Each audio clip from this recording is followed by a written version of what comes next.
Hi, I'm Deborah Hamilton.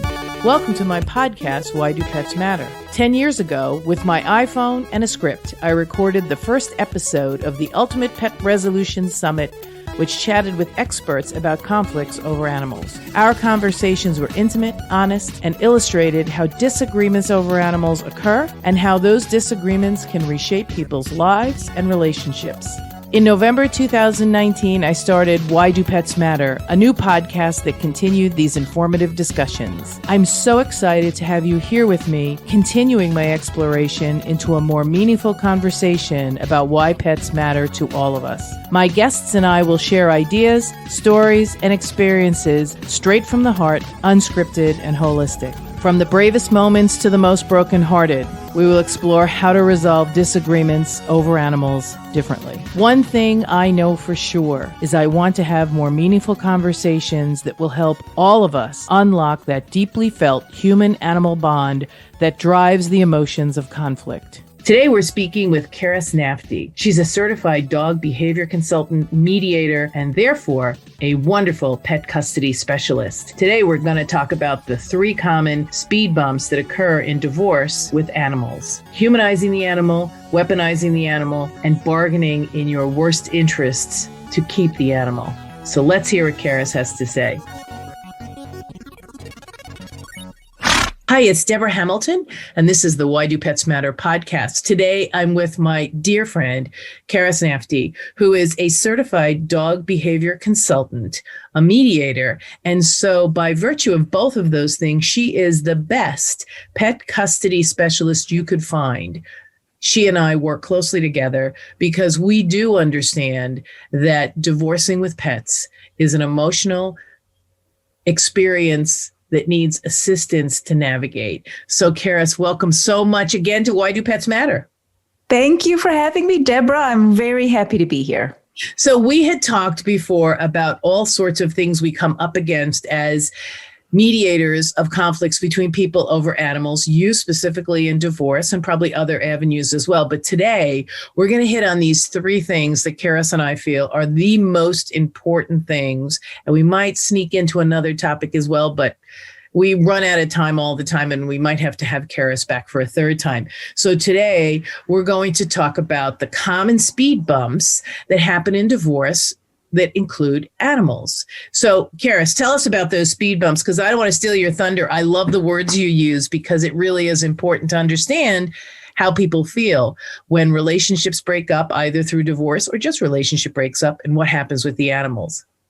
Yep. Thanks, Deborah. So the three most common avenues that people go down, and nobody intends to do this. This is not usually a conscious thing, but there's just 3 easy rivers to flow down. One of them is humanizing the dog. Okay. And we'll extrapolate on all of these. So we've got humanizing. The second very common problem is weaponizing the dog or the cat. So just for the listeners, or the bird, or the horse, whatever. Or the bird or the horse. Lizard. Yeah. The pig, the hedgehog. Yeah. That's right. So my habit is to use the word dog because and most that is of my euphemism for every animal you might possibly have in your life. Exactly. Anything with hooves or claws or scales or whatever, feathers, I mean dog. Okay. So just please forgive me, listeners. That's just my habit. So we've got humanizing, weaponizing, and the third common danger is bargaining with the dog animal pet. And the challenge with all 3 of these things is that if you are not careful, in any of those scenarios, you actually lose the need of the animal that you're dealing with. You forget about their needs and you're using them for other purposes. And whether you forget about their needs because you imagine they're a small child and they have the same emotional needs as a child, whether you're using them to get your way, or whether you're using them as a threat kind of hanging over your ex. So I'd love to share with the listeners those 3 things. So whether you're listening as a divorce professional, or if your friend's getting a divorce or you're getting a divorce, maybe a little light bulb will go on, because my goal in the work that I do and all of these things is I want to create awareness about how best we should be dealing with pets in divorce. Yeah, because unfortunately your pet doesn't hate your ex, my coined phrase in the Bloomberg article. And if you can remember that, you can start listening to what Karis is going to share in a way that is sort of reality tested. Exactly. They don't hate your ex. And my favorite phrase, which all of my clients and students hear from me, is that dogs don't speak English, and they don't speak Spanish, and they don't speak German. Okay. Dogs, of course, they learn commands and they learn words, but they don't understand us nearly as much as we think. So this is a nice lead into the problem of humanizing. Yeah. So I was just finishing up today another article I'm doing about dogs, which is for people going through divorce, which is, how does your dog feel about your divorce? And in that, and in the problem of humanizing, the challenge with dogs, and when I say dogs now, I do mean specifically dogs, is that dogs pick up on all of our emotions. They know when we're happy. They know when we're angry. They know when we're distraught. They know when we're excited. And they respond to those moods. We've bred them to do that. We have over the years selectively bred dogs who will follow our cues and kind of do what we want. And that's what makes them such great little companions. But that doesn't give them an awareness, a deep human-like awareness of a situation that's happening. So the problem of humanizing is that people will say things, or they'll assume things like, well, if my dog never sees me again, he will just be so sad. Or my dog doesn't want to go to see you on the weekend. Or it's only fair if the dog sees us each 50% of the time. Or the dog hates you, like you said, Deborah. The dog doesn't like you anymore. And whenever we put literal human emotions onto our animals, it's especially easy with dogs, you assume they understand too much. And in that, it tends to really, really stress dogs out. So in my work as a behavior consultant, when people call me because, their dog is biting them or running away or biting the neighbor's dog or whatever you can think of, I have to always help them understand that often the behavior the dogs show is how they're showing stress, but they're often stressed because of how the owner feels. Yeah. So if you're upset about the fact that you're getting a divorce, which is, of course, a very understandable thing, and there's nothing wrong with that, your dog will not have a concept of the divorce, but they will just know that, geez, the house is a stressful place. Yeah, the energy, absolutely. Yeah. And so they'll show that by barking and, or some dogs sleep, like Shane, when some dogs, when they get stressed, they just sleep all the time and they kind of hide. Some dogs become really hyper and they seem like they're a bit crazy, or they just bark at any little excuse to bark, or they become a bit snappy. There's a whole bunch of things, but their behavior will change. That's how they show you something is up. So it's very important not to see dogs as a dog or as a cat, not as a child. And the truth is, and this might sound a little bit harsh to some listeners, is that this is more of a common problem with couples who don't have human children, because the dogs and cats can literally take that place. Yeah, they become surrogate children, and that is too heavy of a burden for a dog to carry. I can't agree with you more, because it is so difficult when people do not have children and the dogs have become their children and they have humanized them and of course the courts don't recognize them as children, even though the parties have, because they've humanized them the way you've spoken. And so when they aren't treated the same way as children would be, people get really angry. They do. Why we don't go to court about these things, because you really can't appreciate, understand, acknowledge, and then find the best path forward, which is why they hire someone like you, Karis, to help them navigate those next steps. Yeah. And sometimes in that situation, we have to have that really challenging conversation of, well, if you love your dog enough, if it's right to let them go, do you actually love your dog enough to let it go?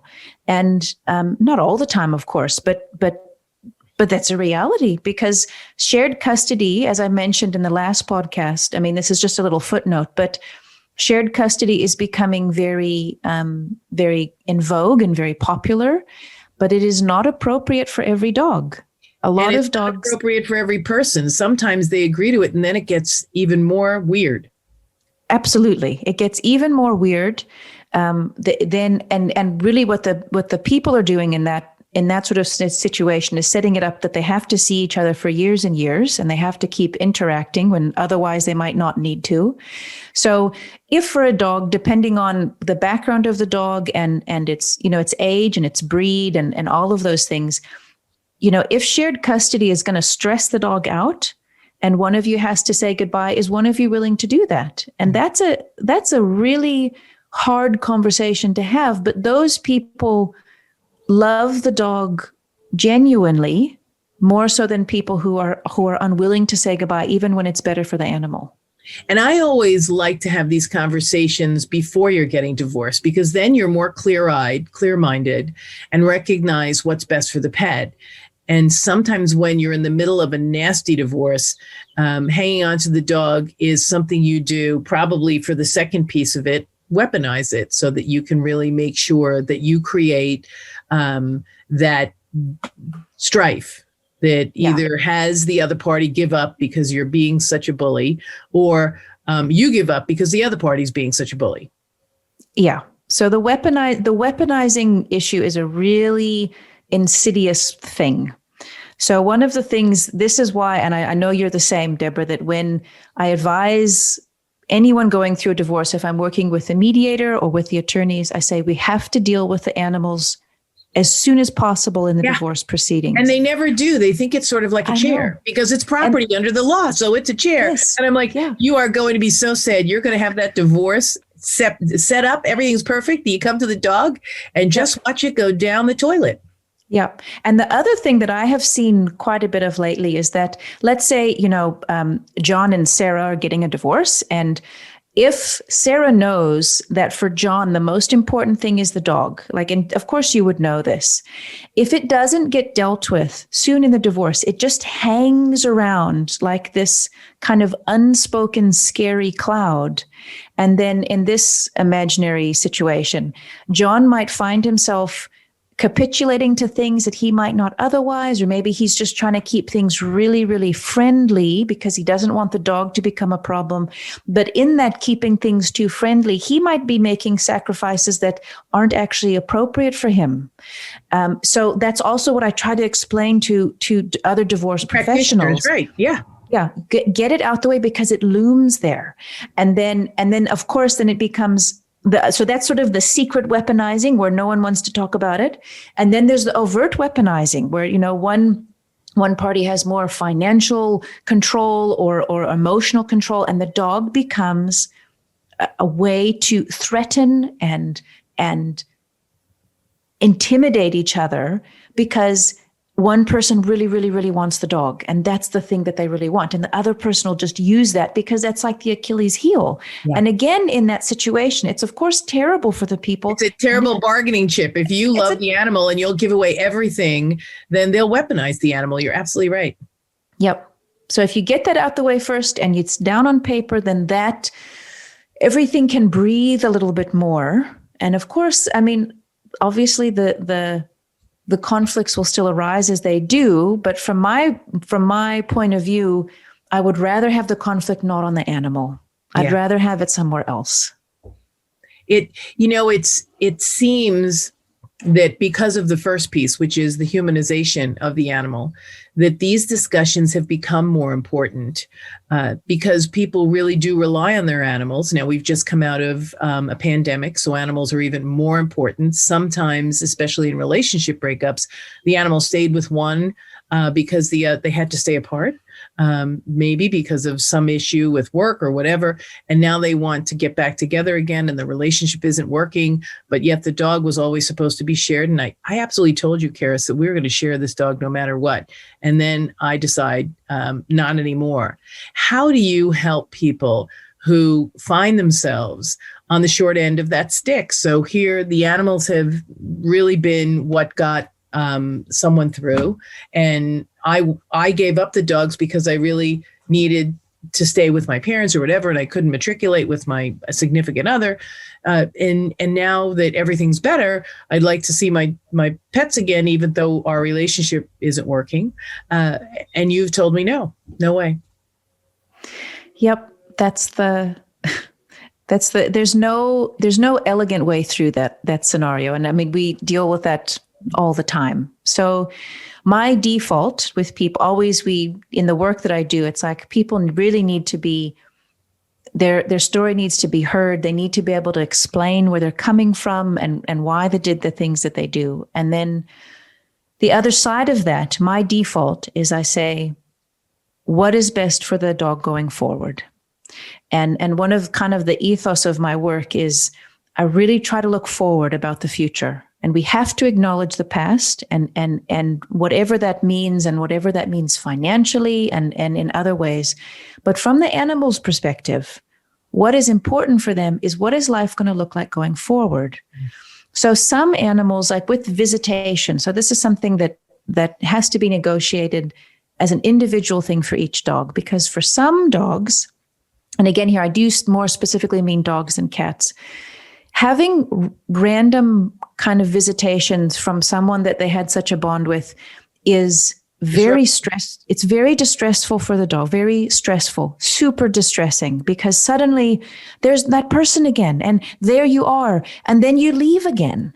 And then you can end up with scenarios where the dogs sit by the door and they wait for a few days and they cry and they howl because they don't know if the person's coming back or not.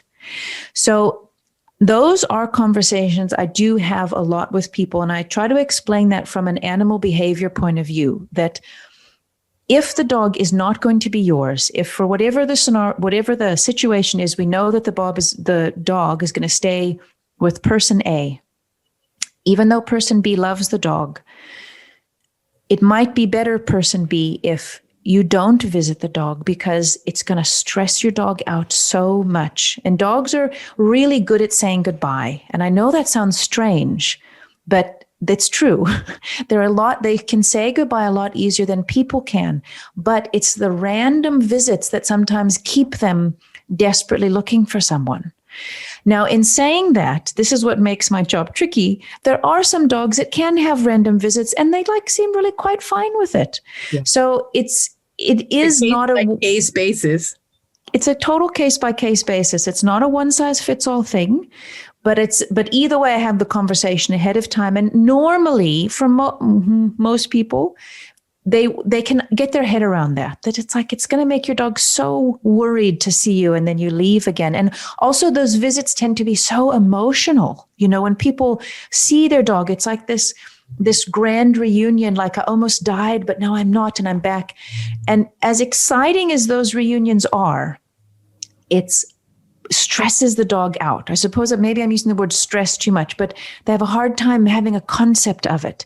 So it's generally not a peaceful thing, and the dogs don't know something's wrong and what's going on. And then when you leave, it sort of creates this void.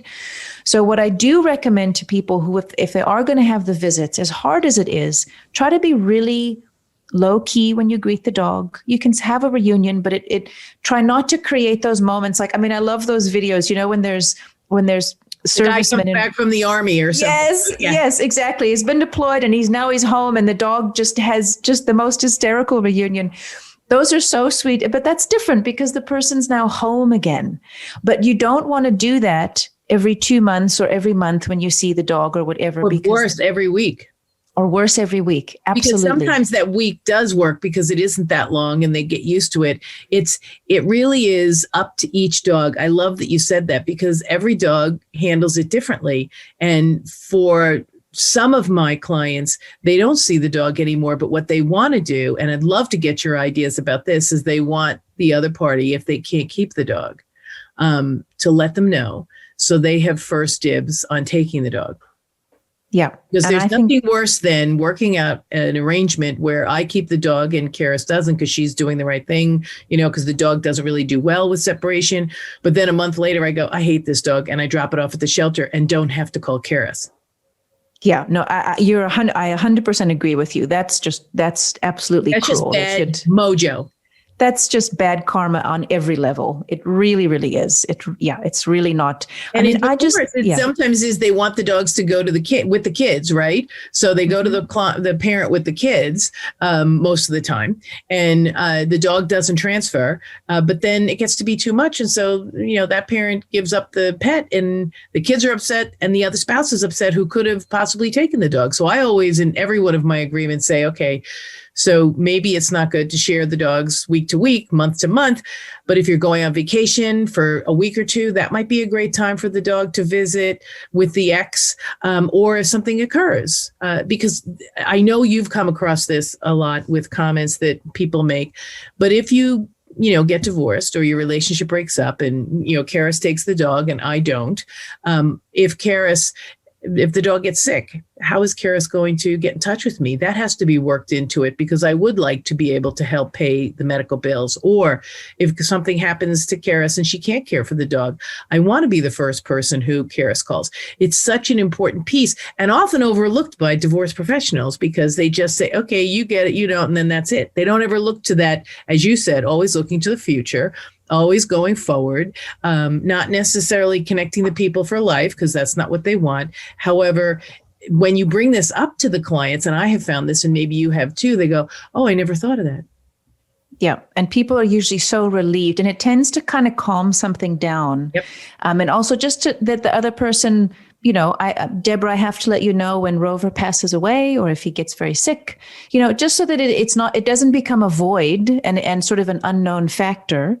But it should definitely, the person should have first right of everything. I mean, I just worked with a dog, the saddest story that turned out to be such a sweet story, with a woman, and this wasn't a divorce case. This was just a pit bull that was having some behavior problems. And the long story short, the woman was going to let the dog go to a rescue home. And we found out by tracking back with the 4 homes that it had, that the first person had told the person who took it second, if you can't keep the dog, give it back. But the person was embarrassed. And anyway, and this dog ended up being passed from home to home to home. And thankfully, we tracked down the original owner, who said, please give me the dog back. So that was just what a wonderful resolution from that. I have to say that's my mantra. If you're going to say breed a dog, whether it's, whatever, you really are responsible for it from the whelping box until the rainbow bridge.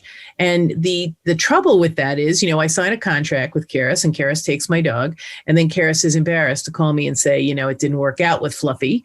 And so she gives it away. And unless I keep in touch and drive by Karis's house to see if, in fact, she still has Fluffy, she could give it away. And I had a case like that in one of my dogs, and it was the first right of refusal. And the person didn't abide by it and gave it away. And unfortunately told the person who they gave the dog to that the only reason I wanted the dog back was to breed it, which of course was not true. And so when we went to court for thousands of dollars, I got the dog back. It wasn't as easy as yours, where you found the first person and they go, yes, I want the dog back, and then you could give it back.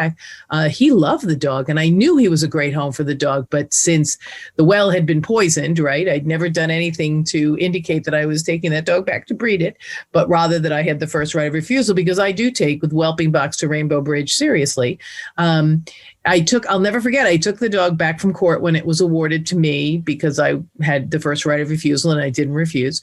And I called him on a Friday. So I took the dog on Tuesday, called him on a Friday, said, would you like to come over for coffee on Saturday? And then we sat down and had the same kind of conversation I would have had the original owner said, listen, I can't keep the dog. Karis is this great person who knows the dog, loves the dog, be a great second home. Great, send her to me. And we could have done this all for much less money. Where I would have just said, great, so you can go from person A to person B. Let's just make sure you know that I'm here for you too. And I think that's the thing that needs to be really addressed when divorce happens, because these dogs usually are, better off with one person or the other, possibly shared if they're really, committed to the people, not the dog, committed to what's best for the dog, and making sure that transition is less emotional. Because I find that sometimes my clients are so emotional when they pick up the dog, and then emotional when they leave the dog, that the dog's like, WTF? I mean, what's going on here? No, they do. Had that. Yeah, it's just like the poor dogs are just sitting there wide-eyed, like, oh my gosh, every time I see this person, she's crying. It's panic stations, and we're just going to the park. What's wrong? Yeah. And in that case, it's like, people, it's so hard on the dogs. That's all. You've got to try to see things through the eyes of a dog and how that must look to them. And that's the difference between humans. I always say to people, if I could explain to the dog what it is that we were doing here, and they would understand, like you said, they don't speak German, they don't speak Spanish, they don't speak English. They just sort of learn word sounds that mean sit and things like that. If we could explain to them what was going on, and they go, oh, sure, no problem, I understand. I'm just going to be with Karis every other month. And then I'm going to be with Deborah every other month. And this is going to be great. And when I'm with Karis, I'm a couch potato. And when I'm with Deborah, I climb mountains because, dogs do appreciate those downtimes. I had a podcast with a colleague whose husband, was a couch potato, and they drank beer and ate Cheetos on the couch, Rhodesian Ridgeback. And then she was a triathlete. So the Rhodesian Ridgeback did the triathlon with her. They do enjoy that, but you really have to understand what would be in the best interest of the dog if that relationship broke up. Yeah, absolutely. Definitely. That's just the default in the work I do. Everybody needs to be fully respected. Absolutely. What's right for the dog. And I think that... And that gets lost. It does. And that kind of leads in. I mean, so the last point of these 3 points is the bargaining, the bargaining issue. So bargaining happens in any negotiation. There are bargains, and okay, well, I'll give you this if you give me that. And it happens with animals. So there's a couple of ways to look at this. So the one is, if someone is willing to give up Rover in exchange for something else, it's very possible that Rover shouldn't be with that person. So maybe the bargaining in that sense works okay. It's like, okay, that's fine then. I'll take Rover and you take whatever, the summer cottage. Yes. But it's just also important that in working with the mediator or the attorney or the collaborative attorney, that you're not giving up something that you shouldn't for the dog. The dog and that's and that it's not really an even exchange, although some people would say it is.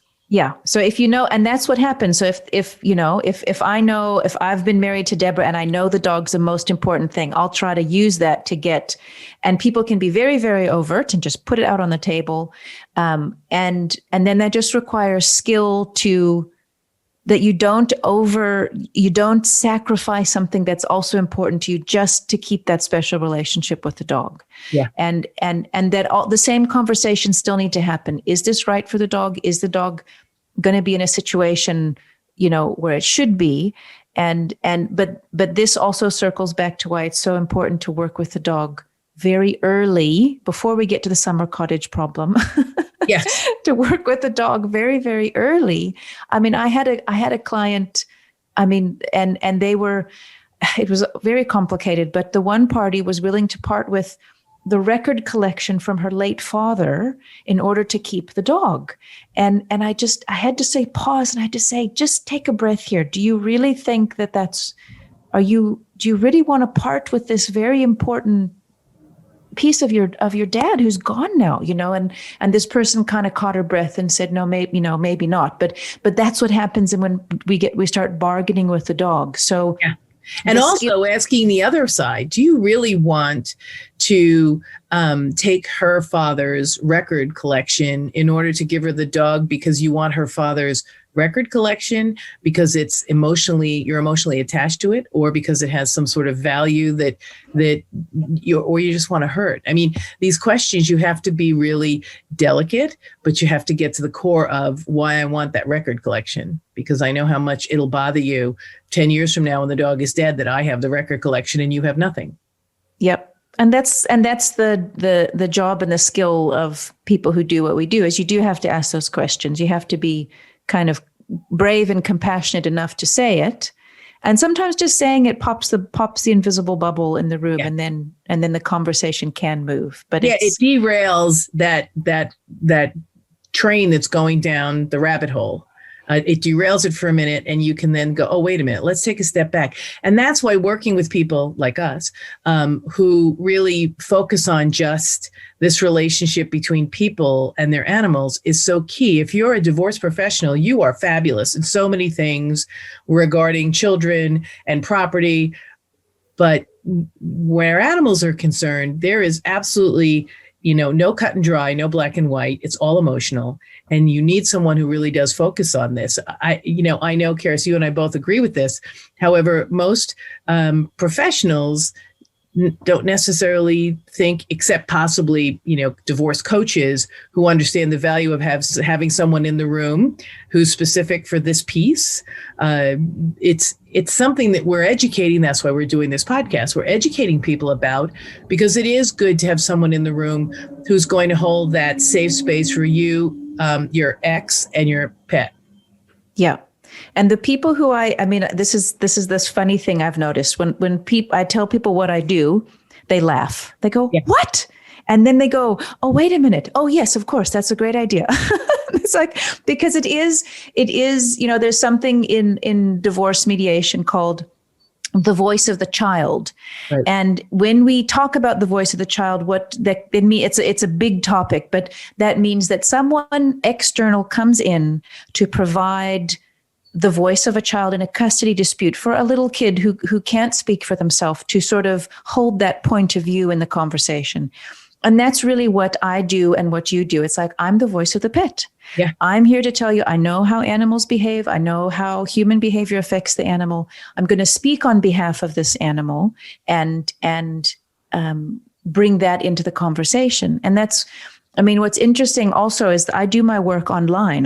In here we are talking on Zoom, and we're on the other side of the world. I've been doing it since 2016. So when everything fell out of the universe to Zoom, I said, and this is what I've been doing forever, because it really does make a big difference. Yeah. And I can do it because I don't need to physically touch and see the animals I work with, because spending an hour with the dog isn't going to change anything. It's like, I need the history.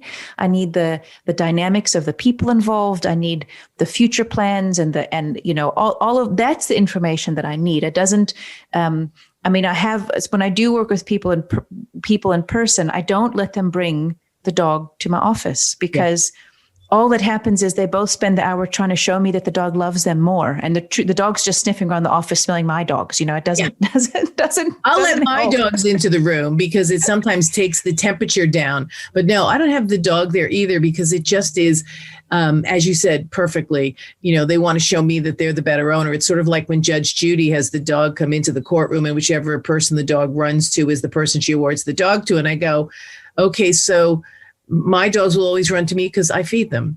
And that doesn't necessarily mean they like me more or less. It simply knows that, if they were relying on my husband, maybe that would not be good for them. But he's a great caregiver and provider when I'm not around.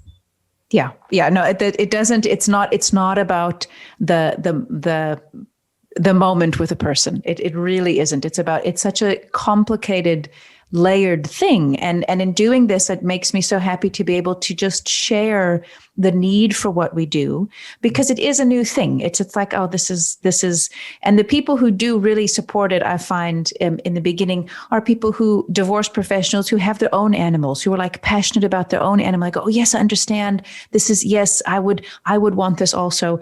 But it is becoming more of the awareness is getting out. And it often happens when a mediator or an attorney's had suddenly a case where there's a dog, and it derails the whole process. My best clients are the ones who tried to do it themselves and had everything blow up. And then they go, next time I'm calling Deborah or Karis, because I don't even want to go there. I want this to be done early. I want this to be settled early. I want everybody to be on the same page, because after we get everything done and then we get to the dog and everything blows up, you're like, how did that happen? Well, because this is probably next to the children. And if there are no children, it is the most important piece to come to terms with when a relationship breaks up.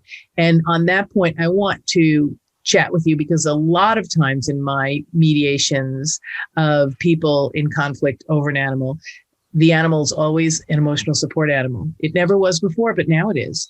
And it really, I always say, and Karis, you and I are very flippant about this, and I don't want to insult anyone who has an emotional support animal.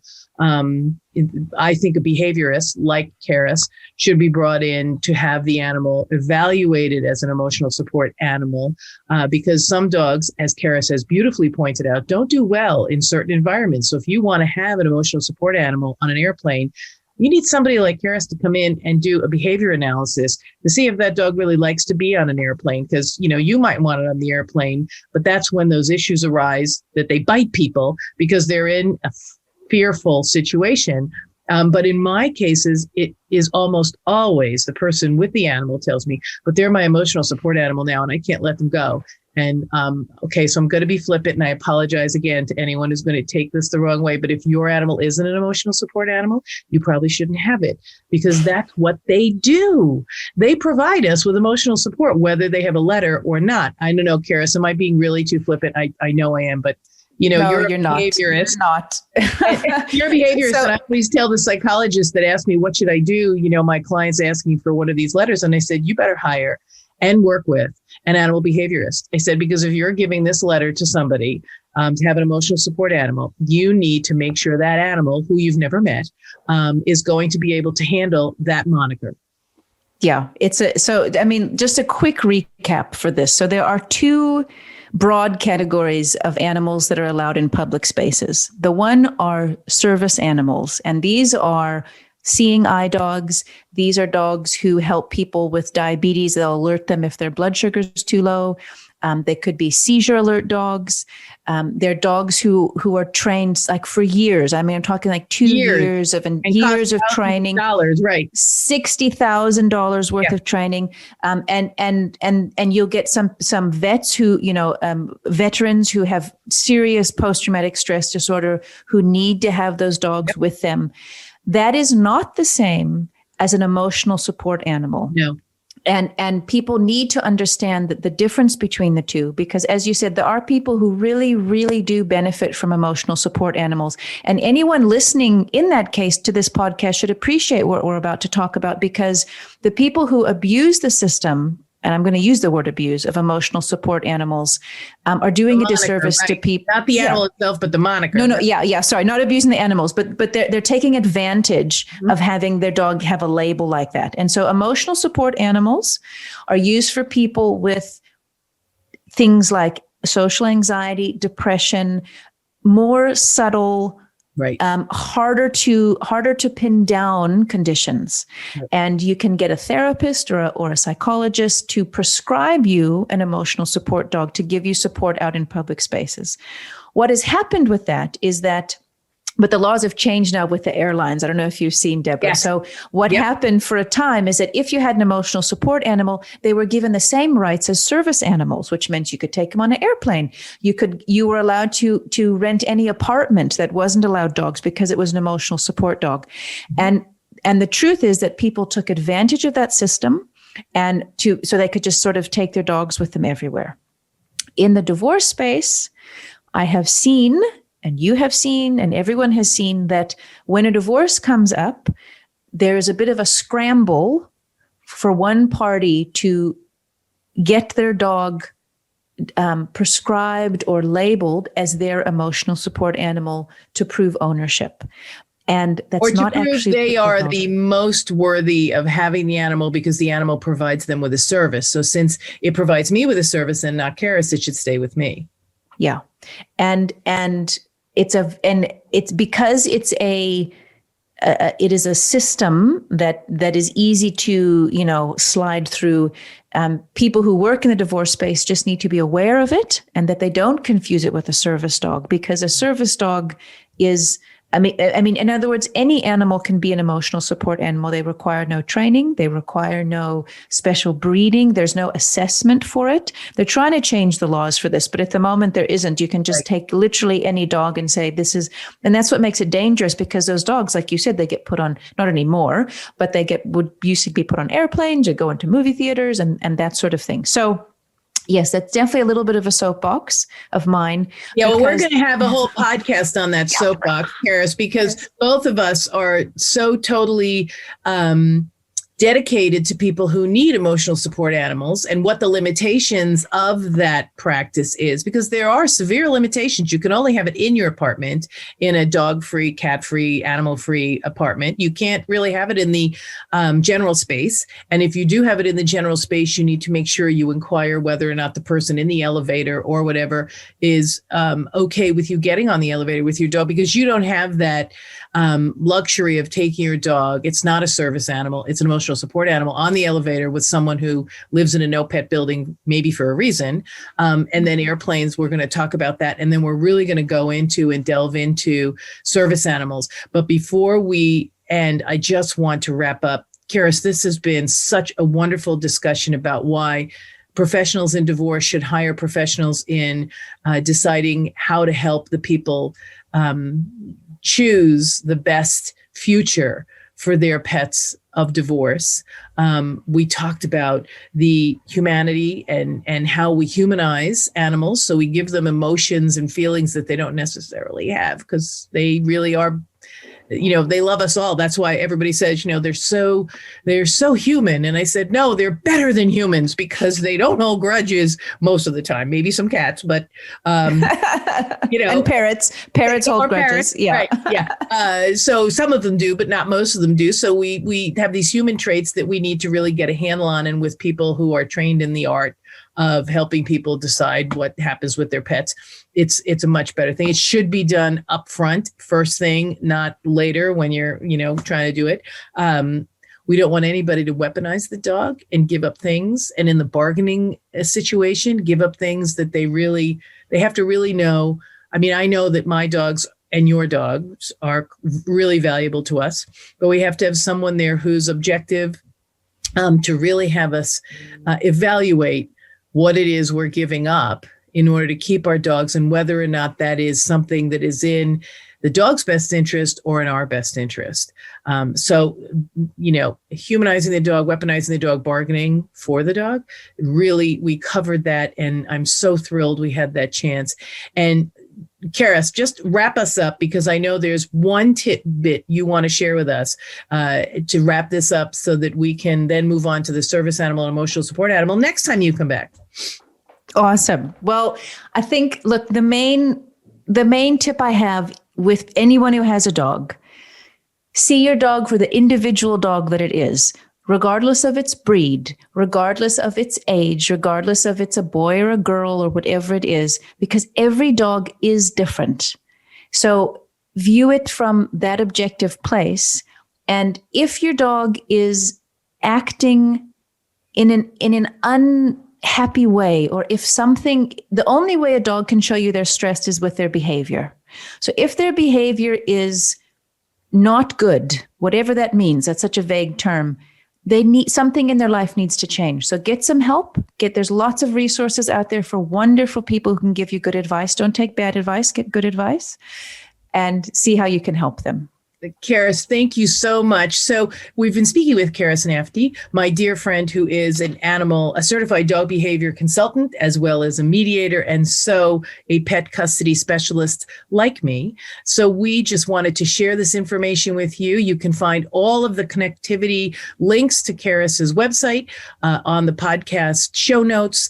Until next time, this is Deborah Hamilton. Why Do Pets Matter? Because they make our lives whole. Take care. The Why Do Pets Matter podcast drops every Thursday and can be found on whichever platform you find your podcasts. Subscribe now, invite your friends, and I cannot wait to have you join me in these conversations.